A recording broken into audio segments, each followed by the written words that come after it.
লীলার স্বপ্ন সে কোনো একদিন অনেক বড় হিরোইন হবে। রাস্তার প্রতিটা বিলবোর্ডে লীলার ছবি দেখা যাবে। তবে রাগ চটা স্বভাবের লীলার বাবা তার মেয়েকে কোনোভাবেই অভিনয়ের জগতে প্রবেশ করতে দেবে না। তাই তো জোর করে সাদামাটা এক ভদ্র ছেলের কাছে লীলাকে বিয়ে দিয়ে দেয়। লীলা মুখ বুজে তো বিয়ে করে নেয় ঠিকই, কিন্তু বিয়ের রাতে স্ত্রীর আসল রূপ দেখে বোকা জামাই তো ভ্যাবাচাকা খেয়ে যায়। নায়িকা হতে যাওয়া সুন্দরী স্মার্ট স্ত্রীকে বোকা জামাই কি একতরফা ভালোবাসার মাধ্যমে আটকে রাখতে পারবে, নাকি এই দম্পতির শেষ পরিণতি হবে ডিভোর্স? এমন দুষ্টু মিষ্টি ভালোবাসা আর হাসি মজায় ভরপুর এই কাহিনী আজ আপনাদের সাথে শেয়ার করব। এই কাহিনী মুখের মুচকি হাসি ফুটিয়ে অজান্তেই চোখে পানি এনে দেবে। জলদি জলদি সাবস্ক্রাইব করে নিন। তো বেশি কথা না বাড়িয়ে চলুন শুরু করা যাক আজকের মুভির এক্সপ্লেনেশন। ১৯৯৯ সাল। একটি স্থানের চারিপাশে আগুন লেগে গিয়েছে। জীবন বাঁচাতে সকলেই ছোটাছুটি শুরু করে দিয়েছে। সেখানে আমরা ছোট্ট একটি বাচ্চাকে দেখতে পাই। বাচ্চাটি জননী জননী বলে চিৎকার করে ডেকে বেড়াচ্ছে। হঠাৎ করেই একটা গাড়ি ব্লাস্ট হয়।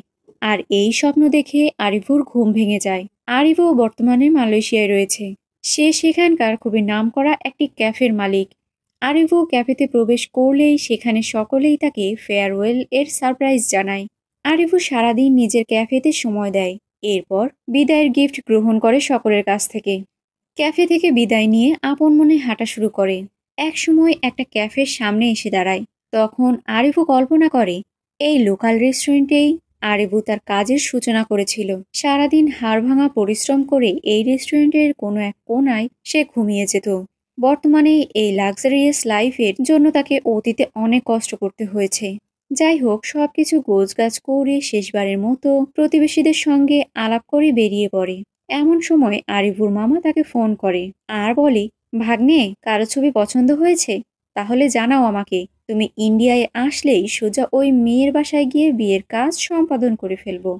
আরিফু বলে, মামা, আগে দেশে আসি, তারপর এই বিষয়ে কথা বলবো। এমন সময় একটি মেয়ে এসে আরিফুকে রিকোয়েস্ট করে যেন তাদের একটা কাপল ছবি তুলে দেয়া হয়। আরিফু ছবি তুলে দেয়। ওই দম্পতিকে খুশি দেখে কিছুক্ষণ একভাবে আরিফু তাকিয়ে থাকে। আসলে আরিফু তার লাইফ পার্টনারের অপেক্ষায় রয়েছে, যাকে কিনা সে সব ভালোবাসা উজাড় করে দেবে। অবশেষে আরিফু তার দেশে তার পরিবারের কাছে ফিরে আসে। এরপর আরিফু ফ্যামিলি সহ মন্দিরে আসে। সেখানে তার মামা বলে, আরে ভাগিনা, চারটা মেয়ের ছবি রয়েছে, এখান থেকে কোনো একটাকে টিক মেরে দে। ঢাকঢোল পিটিয়ে তোর বিয়ের অনুষ্ঠান সম্পাদন করব। আরিফু বলে, এটা পরীক্ষার খাতা নয় মামা, যে আমি টিক মারবো আর হয়ে যাবে।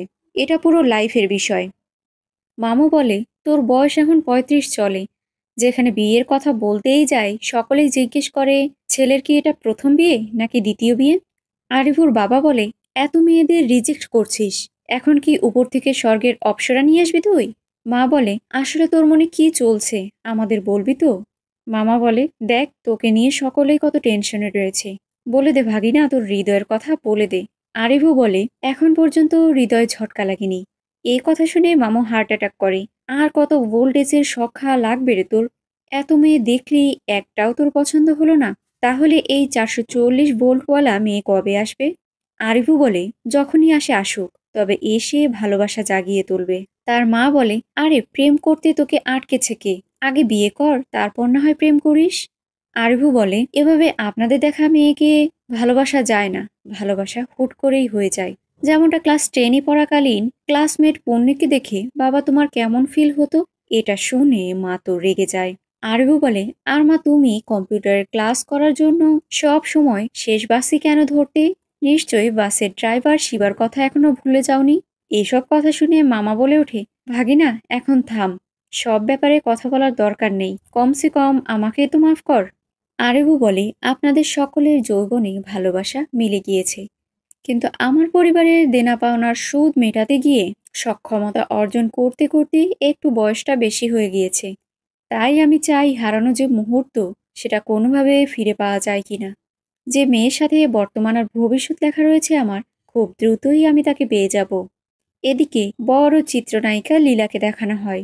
লীলা শুটিং স্পটে প্রবেশের সময় ফ্যান ফলোয়ারদের উপচে পড়া ভিড় পড়ে যায়। স্পটে ঢোকার পর স্ক্রিপ্ট রাইটার তাকে কাহিনীটা ভালো করে বুঝিয়ে দেয়। হোস্টেলে তার বান্ধবীরা রয়েছে। এমন সময় নায়িকার বাবা ফোন করে বিয়ের জন্য প্রেশার দেয়। এর পরের অ্যাক্টিং লীলাকে করতে হবে। ব্যাস, অ্যাক্টিং শুরু হয়ে যায়। লীলা কান্না করতে করতে তার বাবাকে বলে, বাবা, আমি এখন বিয়ে করতে চাই না। ছোটবেলায় যখন টিভি দেখতাম, আপনি আমাকে প্রচুর মারতেন। তখন আমার ইচ্ছে হতো ওই টিভির মধ্যে যেন আমি চলে যাই। এখন তো আমি অনেক বড় অভিনেত্রী হয়ে গিয়েছি, এই কাজই আমাকে অনেক খুশি রাখে। বাবা, বাবা, আপনি আম্মুকে কেন মারছেন? বাবা, মা এই ব্যাপারে কিছুই জানে না, তাকে মারবেন না প্লিজ। আমি এখন বিয়ে করতে চাই না বাবা, আমি আরো বড় অভিনেত্রী হতে চাই। এই বলেই কান্না শুরু করে। সবাই হাততালি দিয়ে অভিনয়ের প্রশংসা করতে থাকে। আর এদিকে দেখা যায় এতক্ষণ ধরে শুটিং স্পটে লীলা নিজেকে নায়িকা হিসেবে কল্পনা করছিল। তবে শুটিং এর এই কাহিনী আর লীলার জীবনের কাহিনী পুরোই সেম। সকলেই লাঞ্চের জন্য ব্রেক নেয়। এই সুযোগে লীলা নায়িকা হওয়ার ব্যাপারে ডিরেক্টরের সাথে কথা বলে। ডিরেক্টর বলেন, তুমি দেখতে সুন্দরী, তোমার ট্যালেন্টও রয়েছে। আমি তো চেয়েছিলাম এর পরের সিনেমায় তোমাকে নায়িকা হিসেবে নিতে, কিন্তু প্রডিউসার তার নিজের মেয়েকে পরবর্তী সিনেমায় হিরোইন বানাতে চায়। বিষয়টা বুঝতে পেরে সেখান থেকে লীলা বেরিয়ে পড়ে। মন খারাপ ও মাথা খারাপ, তাই তো লীলা তার দুই বন্ধুকে ফোন করে বলে, আমাকে শক্ত হতে হবে, জলদি 2 বোতল ড্রিঙ্কস নিয়ে আয়। রাতে ছাদে সকল বন্ধুরাই উপস্থিত রয়েছে। লীলা একের পর এক ড্রিঙ্কস করে যাচ্ছে। লীলা বলে, কি জীবন রে ভাই, ছি। তুই ক্যামেরাম্যান হওয়ার জন্য এসেছিলি, আর তুই ডিরেক্টর হওয়ার জন্য। আর স্টাইলিশ মডেল ও হতে চেয়েছিল। আমি আইটিতে জব করার মিথ্যা কথা বলে এখানে নায়িকা হতে এসেছি। লীলার মন খারাপ দেখে তার বান্ধবী প্রিয়া বলে, এত দ্রুত হতাশ হলে তো চলবে না। ধৈর্য ধরে কাজ করে গেলে কোনো একদিন অবশ্যই সফলতা আসবে। এমন সময় ভরসা নিয়ে সামনে বিলবোর্ডের দিকে তাকিয়ে নিজেকে সেখানে কল্পনা করে লীলা বলে, কিছুদিনের মধ্যেই আমার ছবি পুরো শহরের বিলবোর্ডে ছড়িয়ে থাকবে। এমন সময় লীলার বাবা ফোন দেয়। লীলা সকলকে চুপ করতে বলে আর ফোনটা রিসিভ করে। লীলার বাবা বলে, তোমার দাদা কিছুক্ষণ আগে মারা গিয়েছে, তুমি দ্রুত বাড়িতে চলে আসো। এ কথা শুনে লীলার বান্ধবী বলে, যাহ, দ্রুত গিয়ে নিজের ড্রেস আপ চেঞ্জ করে নে। কি আর করার। এই খবর শুনে সবকিছুই প্যাকিং করে লীলা বাড়ির উদ্দেশ্যে রওনা করে। শ্রাদ্ধ বাড়িতে আরিবুও উপস্থিত হয়। আসলে আরিবুর বাবা ও লীলার বাবা দুজনে খুব ভালো বন্ধু। এই বাড়িতে সকলেই কান্নাকাটি করছে। আর সেখানকার রীতি অনুযায়ী কিছু ব্যক্তিরা ঢোল বাজিয়ে নাচানাচি করছে। আরিবু মৃত ব্যক্তির গলায় ফুলের মালা দিতেই যাবে, ঠিক তখন একটা সুন্দর হাত এ কাজে বাধা দেয়। আরবু কৌতূহলবশত তার চেহারা দেখতে চেষ্টা করে। আর যখন চেহারা দেখতে পেয়ে যায়, 440 ভোল্টের ঝটকা হৃদয় অনুভব করে। এত বড় ঝটকা খাওয়ার পর কেউ কি তার সজ্ঞানে থাকে? আরিবু তো হ্যাং হয়ে দাঁড়িয়ে আছে। এই অবস্থা দেখে আরিবুর মা তাকে আস্তে করে ডাক দিতে থাকে। তবে কে শুনে কার কথা? আরিবু লীলাকে দেখে তো কল্পনায় তাকে নিয়ে রঙিন স্বপ্ন বাঁধতে থাকে। আরিবু লীলাকে বিয়ে করে নেয়। শুধু বিয়ে নয়, সুখের সংসার, বাচ্চা হওয়া, তাদের লালন পালন করা, এমনকি নাতিপুতি এবং তাদের বিয়েও দেয়া শেষ। অবশেষে বুড়ো হয়ে মারা যাওয়া পর্যন্ত কল্পনা করে নেয়। ব্যাস, এত বছর পর আরিফু তার স্বপ্নের সঙ্গিনীকে পেয়ে গিয়েছে। এই খুশিতে পাগলের মতো নাচানাচি শুরু করে। এমন সময় লীলার মা অসুস্থ হয়ে পড়ে। লীলার মাকে নিয়ে সকলেই হসপিটালে যায়। লীলার বাবা ডক্টরের সাথে কথা বলে। লীলা তার বাবার কাছে এসে জিজ্ঞেস করে, কি হয়েছে বাবা? লীলার বাবা রাগী কণ্ঠে বলে, ডক্টর বলেছে এনজিও আরো অনেক দামি দামি টেস্ট করাতে হবে। এসব কিছুর খরচ প্রায় 4 লাখে পড়ে যাবে। কোথা থেকে এত টাকা জোগাড় করব? আচ্ছা, তোর কাছে কিছু জমানো টাকা আছে তো, তাই না? লীলা বলে, জমানো কিচ্ছু নেই। লীলার বাবা বলে, 4 বছর ধরে যে চাকরি করে যাচ্ছিস, আর এখন বলছিস জমানো কিছুই নেই? নিকর্মা কোথাকার। এরপর দেখা যায় আরিফুর বাবা লীলার বাবাকে বলছে, টেনশন নেবেন না। আরিফু মালয়েশিয়া যার আগে আপনি আমাদের অনেক সহায়তা করেছেন।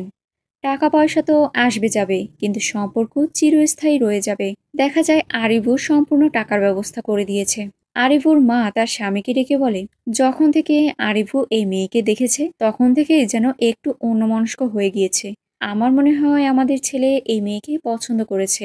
এদিকে এই খবর আরিফু তার মামাকে বলে। মামা হিসাব করে বলে, ভাগিনা, ও তো তোর থেকে বয়সে অনেক ছোট রে। মেয়েরা 2 বছরের বড় ছেলেদেরকেও আঙ্কেল বলে। আর যদি বয়সের গ্যাপ 10-12 বছর হয় তাহলে তো কথাই নেই। আরিফু বলে, কেন? বড় বড় হিরোরাও তো কম বয়সী মেয়েদের বিয়ে করে, তাই না? এদিকে মা বাবা আলোচনা করে, এখন মৃত্যুর শোকে আর স্ত্রীর অসুস্থতায় এই বিয়ের আলোচনা না করাই ভালো হবে। তবে আগে ছেলের কাছ থেকে কনফার্ম হয়ে নেই। বাবা তার ছেলেকে কাছে ডেকে জিজ্ঞেস করে, তুমি কি লীলাকে পছন্দ করো? আরিফু নাম শুনে বলে, লীলা, ও আবার কে? আহারে, কচি খোকাকে দেখে তো মায়ের চোখ ছানা বড়া হয়ে যায়। বাবা তাড়াতাড়ি স্ত্রীকে বকা শুরু করে বলে, আমার ছেলে তো ওকে চেনেই না, আর তুমি বিয়ে পর্যন্ত এগিয়ে গিয়েছো। ব্যাস, এ কথা শুনে আরিফু বলে, আমি ওকে চিনি বাবা। বাবা বলে, তোমার মা ওই মেয়ের সাথে তোমার বিয়ের কথাবার্তা বলতে বলছে। এ কথা শুনে মা বলে, না না, কোনো দরকার নেই। আমাদের পছন্দ করা মেয়ের সাথে আরিফুর সম্পর্কে জড়াবে না। আরিফু মা বলে একটা ডাক দেয়। এরপর খানিকটা লজ্জা পেয়ে বলে, আসলে কারেন্টের শক খেয়েছি। বাবা জিজ্ঞেস করে, কোন কারেন্টের শক লেগেছে? আরিফু বলে, যে কারেন্ট বাবা আপনার স্কুল জীবনে এবং মায়ের ফার্স্ট ড্রাইভারকে দেখে হয়েছিল। বাবা মা তো লজ্জায় পড়ে ক্ষমা চেয়ে বলে, রেহাই দে রে বাবা, আমাদের বোঝা হয়ে গিয়েছে, আমরা এই ব্যাপারে কথা বলে নেব। এদিকে লীলা তার মাকে সেবা করার সময় তার বন্ধু অরুণ ফোন করে বলে, তোর ছবি ফেমাস ডিরেক্টরের কাছে পাঠিয়ে দিয়েছি। সে অনেকগুলো মেয়ের মধ্যে নায়িকা হিসেবে তোকেই পছন্দ করেছে। এই কথা শুনে লীলা তো খুশি হয়ে যায় আর বলে, মায়ের শরীর এখন সুস্থ হয়ে গিয়েছে, আজকে রাতেই বাস ধরবো আমি। কথা শেষ করে দ্রুত ব্যাগ গোছায় আর তার মাকে উদ্দেশ্য করে বলে, মা, নিজের শরীরের খেয়াল রেখো আর সঠিক সময়ে ওষুধ খেয়ে নিও। এমন সময় বাবা এসে বলে, তুমি কোথায় যাচ্ছ? লীলা বলে, আসলে অফিস থেকে আর্জেন্ট কাজের জন্য ফোন এসেছে, তাই আমাকে দ্রুত জয়েন করতে হবে। লীলার বাবা বলে, অফিসে ফোন লাগাও তো, দেখি তারা কি বলে। লীলা চুপ করে দাঁড়িয়ে থাকে। এরপর লীলার বাবা তার স্ত্রীর কোলে একটা ফোন ছুঁড়ে ফেলে। লীলার মা ফোনে তার মেয়ের অভিনয় ভিডিও দেখে হতবাক হয়ে যায়। এমন সময় লীলার বাবা তার স্ত্রীর গালে সজোরে একটা থাপ্পড় দিয়ে বলে, এই শিক্ষা দিয়েছো মেয়েকে? লীলা কিছু বলতে গেলে তার বাবা তাকে হুমকি দেয়। এমন সময় ফোন কল বেজে ওঠে। রিসিভ করলে দেখা যায় অপর প্রান্তে আরিফুর বাবা। কথা শেষ করে লীলার বাবা তার স্ত্রীকে বলে, ওষুধ খেয়ে রেস্ট করে দ্রুত সুস্থ হয়ে নাও, কারণ সামনের সপ্তাহেই তোমার মেয়ের বিয়ে। বিয়ের কথা শুনে নিমিষেই যেন লীলার পায়ের তলের মাটি সরে যায়। এত স্বপ্ন কি তাহলে বিয়ের জন্য বরবাদ হয়ে যাবে? লীলার বাবা রাজি হওয়াতে আরিফু খুব খুশি হয়। আর এদিকে লীলা যেন একটা শোকের মধ্যে পড়ে যায়। বাড়িতে আত্মীয় স্বজন চলে আসে, বিয়ের অনুষ্ঠান শুরু হয়ে যায়। আরিফু আর লীলাকে দেখে মনে হচ্ছিল, কারো পৌষ মাস তো কারো সর্বনাশ। যাই হোক, বিয়ের কাজ সম্পূর্ণ হয়। এই প্রথমবার আরিফু তার স্ত্রীর হাত স্পর্শ করে। লীলা হাত সরিয়ে নেয়। আরিফু লক্ষ্য করে তার স্ত্রীর চোখে পানি টলটল করছে, যার জন্য তারও মন খারাপ হয়ে যায়। বিকেলে তার স্ত্রীর কান্নার কথা মামার সাথে শেয়ার করে। মামা বলে, দেখ ভাগিনা, মেয়েরা বিয়ের সময় এমনিতেই কান্না করে, কারণ বিয়ের পর তো সারা জীবন স্বামীকে কান্না করায়। তবে চিন্তা করিস না, এ মেয়ে সুশীল, ভদ্র এবং সংস্কারী মেয়ে। আশা করি তোর সংসার জীবন সুখের হবে। এরপর আরিভু আর লীলা তাদের নতুন বাসার উদ্দেশ্যে চেন্নাইয়ের দিকে রওনা করে। রাস্তার মধ্যে বিভিন্ন সাইনবোর্ড দেখে লীলার নায়িকা হওয়ার স্বপ্ন যেন ভেঙে চুরমার হয়ে যায়, কারণ সে তো এখন অন্য কারো স্ত্রী। লীলার মন খারাপ দেখে আরিভুরও মন খারাপ হয়ে যায়। গাড়ি চেন্নাইয়ের পথে প্রবেশ করে। মাঝ রাস্তায় লীলার বন্ধুরা গাড়ি থামায় আর গাড়িতে উঠে পড়ে। আরিফু জিজ্ঞেস করে, কে আপনারা? প্রিয়া বলে, লীলার বন্ধু আমরা। এরপর তারা বাড়িতে চলে আসে। লীলা মুড অফ করে গাড়ি থেকে নেমে পড়ে। আরিফু লীলার পিছু করতে করতে বলে, অনেক কষ্টে তোমার পছন্দ অনুযায়ী এই বাড়িটি খুঁজে কিনেছি। আসলে আগে বলিনি তোমাকে সারপ্রাইজ দেবো, সেজন্য। লীলা বাড়ির দরজার সামনে থমকে গেলে আরিফু সরি বলে চাবি দিয়ে দরজা খুলে দেয়। আরিফু বলে, প্রথমে ডান পা ফেলো, কিন্তু এসব কথা পাত্তা না দিয়েই লীলা তার মতো বাড়িতে প্রবেশ করে।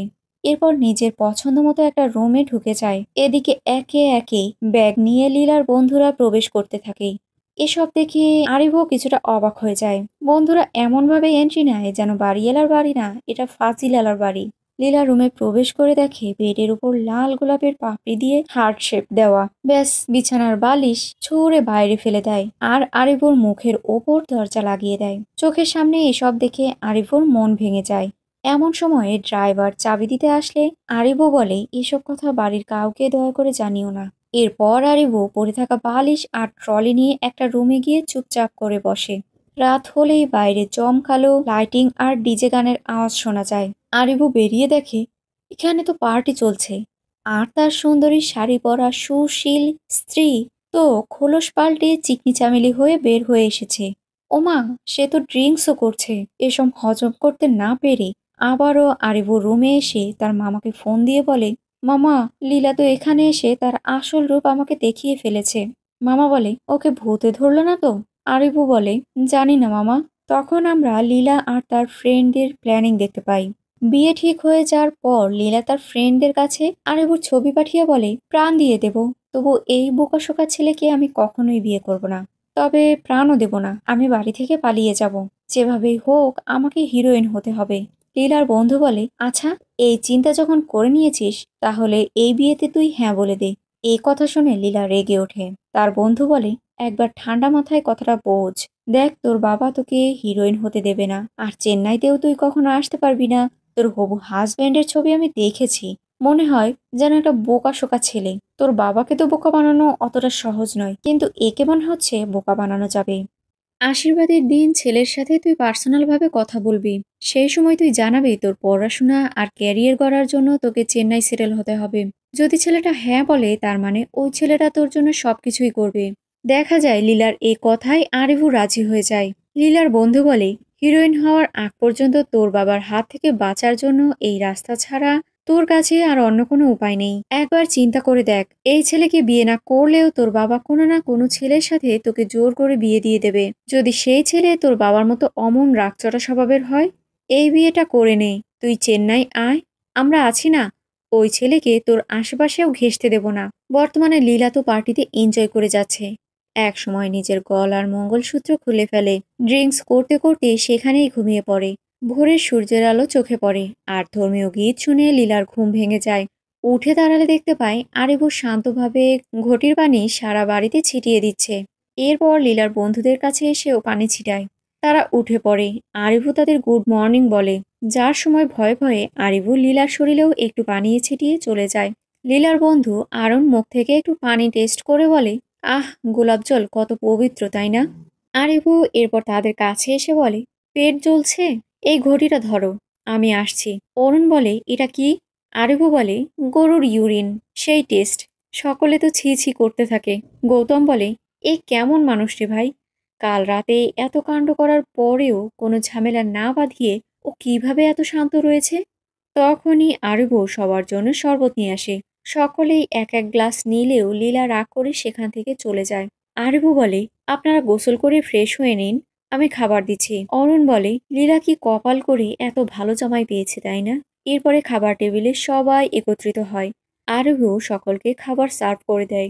খাবার টেস্ট অনেক ভালো ছিল, যার কারণে সকলেই পেট ভরে খাওয়া শুরু করে। লীলা রেডি হয়ে বের হয়, তবে তার বন্ধুদের এসব কাজ দেখে তাদের উপর রেগে যায়। লীলা বলে, তোমরা বলেছিলে ওকে আমার ধারে কাছেও ঘেঁষতে দেবে না, কিন্তু এখন যে অবস্থা আমার মনে হচ্ছে তোমাদের সাহায্যে ও আরো আমার কাছাকাছি আসবে। তাই এ বাড়িতে তোমাদের থাকার কোনো প্রয়োজন নেই। এই বলেই সব বন্ধুদের বের করে দেয়। লীলা এরপর বের হতে গেলে আরিভু বলে, বিয়ের সময় মনে হয়েছিল তুমি কোনো সমস্যায় রয়েছো। যদি তোমার সমস্যার ব্যাপারে আমার সাথে একটু আলোচনা করতে, হয়তো সমস্যার সমাধান করতে পারতাম। লীলা রেগে বলে ওঠে, বিয়েই আমার জন্য বড় একটা সমস্যা। বিয়ের ব্যাপারে আমার কোনো ইন্টারেস্ট নেই। আমি বড় একজন নায়িকা হতে চাই। বাবার হাতের মার আর রাগ থেকে বাঁচার জন্যই বিয়েই একমাত্র উপায় ছিল আমার হাতে। আমি জানি যা করেছি খুব বড় ভুল করেছি। আমি চাই না আমার জন্য তোমার জীবন নষ্ট হোক। তাই দ্রুতই আমি তোমাকে ডিভোর্স দিয়ে দেব। এই বলেই লীলা সেখান থেকে বেরিয়ে পড়ে। কাজের স্থানে গেলে গৌতম বলে, এসব কথা বলার দরকার কি ছিল? এগুলো যদি ও তোর বাবাকে বলে দেয়? লীলা বলে, যা হওয়ার আমি দেখে নেব, কিন্তু ওর এই একদিনের ন্যাকামোই আমি সহ্য করতে পারছি না। আচ্ছা বাদ দে, এই কাজে কত পাবো? গৌতম বলে, ৮,০০০। লীলা বলে, আমার ১০,০০০ চাই। এদিকে এসব কথা শুনে আরিভু অনেকটা ভেঙে পড়ে। কিছুক্ষণ পরে সেখানে মামু চলে আসে আর সে লীলার উপর রাগ ঝাড়তে থাকে। আরিভু বলে, আমাদের সকলেরই স্বপ্ন রয়েছে। লীলাও তার নিজের স্বপ্ন পূরণের চেষ্টায় আছে। বাবা মার সাপোর্ট ছাড়াই সে একাই স্ট্রাগল করে যাচ্ছে। না চাইতেও বাবা মার জোর করায় এক অচেনা পুরুষকে বিয়ে করতে বাধ্য হয়েছে। গতকাল আমারও ওর উপর রাগ হয়েছিল, কিন্তু ও যখন বলল আমার জীবন সে নষ্ট করতে চায় না, তখন বুঝতে পারলাম ওর হৃদয় কতটা পরিষ্কার। মামা বলে, কি বলছিস এসব তুই? তোর কি হয়েছে? আরবু বলে, ভালোবেসে ফেলেছি মামা। মামা বলে, কয়েকদিন পর ডিভোর্স। কি করবি তুই? আরবু বলে, ডিভোর্স দিয়ে দেব, তবে ডিভোর্সের কাজ সম্পূর্ণ হতে ৬ মাস বাকি। ততদিন পর্যন্ত একতরফা ভাবে ভালোবেসে চেষ্টা চালিয়ে যাব। এখন এ ব্যাপারে কিছু আইডিয়া দাও তো মামা, কি করে বউকে ইমপ্রেস করা যায়? রাতের বেলা মামা ভাগ্নে একটা বারে বসে রয়েছে। সেখানকার ম্যানেজার বিক্রম সকলকে উদ্দেশ্য করে ভালোবাসা নিয়ে কিছু বক্তব্য দেয়। আরিফু দেখতে পায় তার মামা তো ঢক ঢক করে ড্রিঙ্কস করেই যাচ্ছে। আরিফু তার মামাকে বলে, মামা, কিভাবে আমি আমার স্ত্রীকে পটাতে পারি বলো না। মাতাল মামা চিৎকার করে বলে ওঠে, এত লজ্জা নেই নিজের বউকে পটাতে, আবার আইডিয়া চাচ্ছিস? চিৎকারের ফলে সকলের অ্যাটেনশন তো তাদের দিকে পড়ে যায়। বারের ম্যানেজার বিক্রম তাদের কাছে গিয়ে বসে। আরবুকে জিজ্ঞেস করে, তোমাদের কি অ্যারেঞ্জ ম্যারেজ? এই কথা শুনে মামু বলে, এটা আমাদের পারিবারিক ব্যাপার। বিক্রম বলে, আমি তো সাহায্য করতে চেয়েছিলাম। আচ্ছা, কোনো ব্যাপার না। এই বলেই বিক্রম সেখান থেকে চলে যায়। আরবু খেয়াল করে তার মামা আসলে সজ্ঞানে নেই। তাই মামাকে বাসে উঠিয়ে দেয় আর কিছু খাবার দিয়ে বাড়ির উদ্দেশ্যে চলে যেতে বলে। মামাকে পাঠিয়ে দিয়ে ফেরার পথে খেয়াল করে বিক্রম হুন্ডা নিয়ে তারই সামনে দাঁড়িয়ে রয়েছে। আরবু বলে, আপনি কি আমাকে ফলো করছেন? বিক্রম সেই ভাব নিয়ে বলে, হ্যাঁ। আরবু বলে, কেন সেধে সেধে আমার সাহায্য করতে চাচ্ছেন? বিক্রম বলে, কি যে অবস্থা, সাহায্য করলেও দোষ, না করলেও দোষ। আবার তোমরাই বলবে দুনিয়াতে মনুষ্যত্ব বেঁচে নেই। আরিবু এরপর বিক্রমের বাইকের পেছনে উঠে পড়ে আর আস্তে আস্তে তার সাথে ঘটে যাওয়া সকল কাহিনী খুলে বলে। সব ঘটনা শোনার পর বিক্রম বলে, এত সাধারণ কাহিনী? এরকম কত প্রেমের কাহিনী আমি মীমাংসা করে দিয়েছি। যাই হোক, ফেসবুক ওপেন করো। আরবু বলে, ফেসবুক সাইট আমার নেই। বিক্রম বলে, স্মার্টফোন আছে তো, নাকি পুরনো আমলের ছোট ফোন? আরবু বলে, আছে। বিক্রম ফোন হাতে নিয়ে বলে, মেয়েটার নাম কি? এদিকে দেখা যায় শুটিং সেটে গৌতমের তত্ত্বাবধানে লীলা একটা অ্যাডের জন্য অভিনয় করছে। তবে অভিনয় করার সময় লীলা তার স্বামীকে কল্পনা করে বসে, যার জন্য অভিনয় করতে লীলার কিছু সমস্যা হচ্ছিল। ব্যাস, প্রডিউসার বিরক্ত হয়ে যায় আর গৌতমকে ডেকে বলে, এই মেয়ে কি অভিনয় জানে? ওকে এখনই চেঞ্জ করো। আর এইদিকে বিক্রম আর আরিবু দুজনে লীলার সোশ্যাল সাইটে গিয়ে অভিনয়ের কিছু ক্লিপ দেখছে। বিক্রম আরিবুকে বলে, লীলাকে এখনই ফোন দাও। আরিবু ফোন করলে দেখা যায় লীলা শুটিং স্পটের এক কোণে দাঁড়িয়ে তার জায়গায় অন্য কাউকে অভিনয় করতে দেখছে। লীলা ফোন রিসিভ করে জিজ্ঞেস করে, কে? আরিবু বলে, আমি আরিবু। ব্যাস, কাটা ঘায়ে নুনের ছিটে। ওকে কল্পনা করেই তো এই অ্যাডের শুটিংটা তার হাতছাড়া হয়ে গিয়েছে। তাই রাগে লীলা ফোন কেটে দেয়। এটা দেখে বিক্রম বলে, জানতাম এমনটাই হবে। আচ্ছা, তোমার ফোনে দুইটা সিম চালানো যাবে তো? আরিফু হ্যাঁ বলে। এরপর বিক্রম তার মানিব্যাগ থেকে অনেকগুলো সিম বের করে একটা সিম তার দিকে এগিয়ে দেয় আর সেই সিম দিয়ে লীলার সাথে কথা বলতে বলে। বিক্রম বলে, তুমি ওকে ফোন করে বলবে তুমি ওর অনেক বড় ফ্যান। ওর ব্যাপারে তুমি অনেক প্রশংসা করবে, কেননা অ্যাক্টরসদের দুর্বল জায়গা হচ্ছে অভিনয়ের ব্যাপারে প্রশংসা করা। আস্তে আস্তে এভাবে তুমি তার সাথে ফোন আলাপের মাধ্যমে বন্ধুত্ব বাড়াতে থাকবে। তার ভালো লাগা মন্দ লাগা সবকিছু জেনে নেবে। আর রিয়েল লাইফের স্বামী হিসেবে সেগুলোকেই কাজে লাগাবে। লীলার সাথে কেমন ভাবে কথা বলবে আমাকে একটু দেখাও তো। আরিফু আমতা আমতা করে কিছু কথা বলে। তখন বিক্রম বলে, এভাবে চলবে না। বুকে সাহস রেখে তারপর লীলাকে ফোন করে তার সাথে কথা বলো।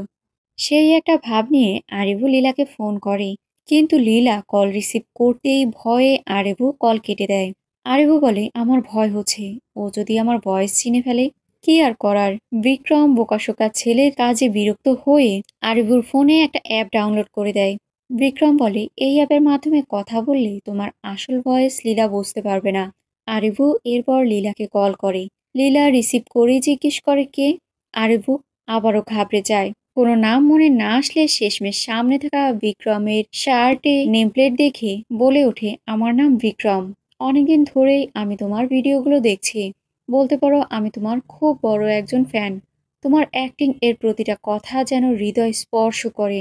আমি আশা করি তুমি কোনো একদিন খুব বড় অভিনেত্রী হবে, আর সেদিনও আমি তোমার ১ নম্বর ফ্যান হয়ে থাকবো।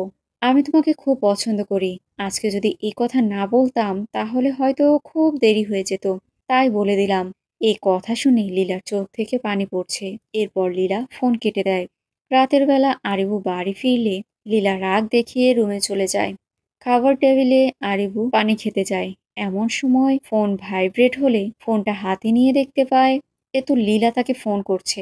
নিজের চোখকে বিশ্বাস করতে না পেরে লীলার দরজার কাছে গিয়ে উকি মেরে দেখে, ওমা, সত্যিই তো লীলা তাকে ফোন করেছে। আরিফু দৌড়ে ছাদের উপরে যায়। এরপর কল রিসিভ করে। লীলা বলে, ধন্যবাদ।